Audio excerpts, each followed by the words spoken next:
menceritakan tentang candi Seribu Candi, ya. Seribu Candi. Satu hari dan malam yang terasa ribuan hari, semua bisikan sendu yang tak pernah tersampaikan dalam hening dan turun hidup beresam saja. Oh, mimpi saya tua, kenanglah lagi Indonesia tempo dulu.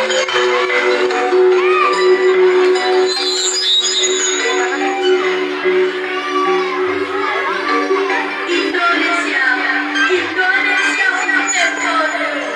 Terjerat dalam menentukan hitam putih nostalgia kehidupan zaman dulu. Kering-kering lonceng sepeda ontel membantu di sepanjang jalan desa.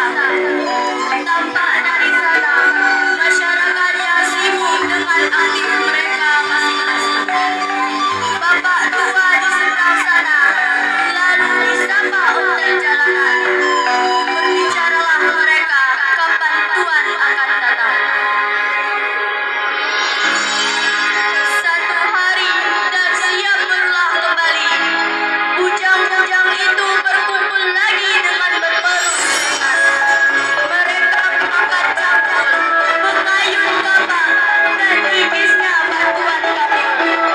Hanya untuk mempersunting upah yang tidak pernah ada.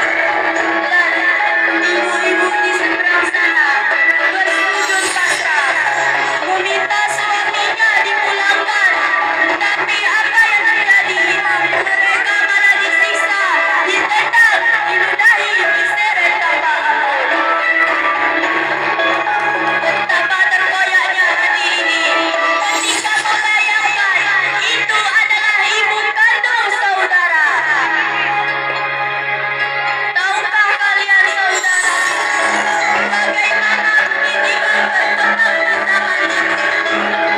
Tahukah kalian saudaraku, bagaimana seluruh kertas, pensil dan buku sebatik dengan harga berbatang?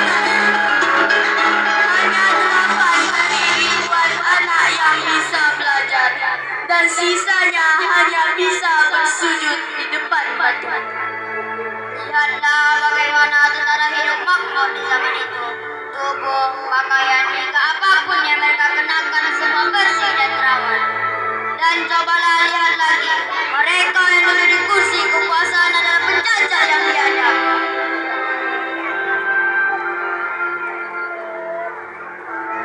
Sedangkan yang harusnya disayang, dihormati pemilik tanah dan air di negeri ini begitu lusuh, kotor dan penuh pada penyakit. Adukan padanya jika hitam putih ini bukan nostalgia semata. Para bujang berbagi telanjang dan sawah terusur padi pematang, modal serotan dan asa yang hampa. Dan adukan lagi padanya, jika saja tua ini penyairnya masih mendara, mendekam dalam dendam dan amarah, sambil memintal benang sehari semalam tanpa diupah. Tiba malam hari, semuanya terlelap dalam mimpi masing-masing. Kala itu, suasana sedang sunyi dan tampak para pemuda sedang berkumpul di kubu mereka masing-masing. Terbicaralah mereka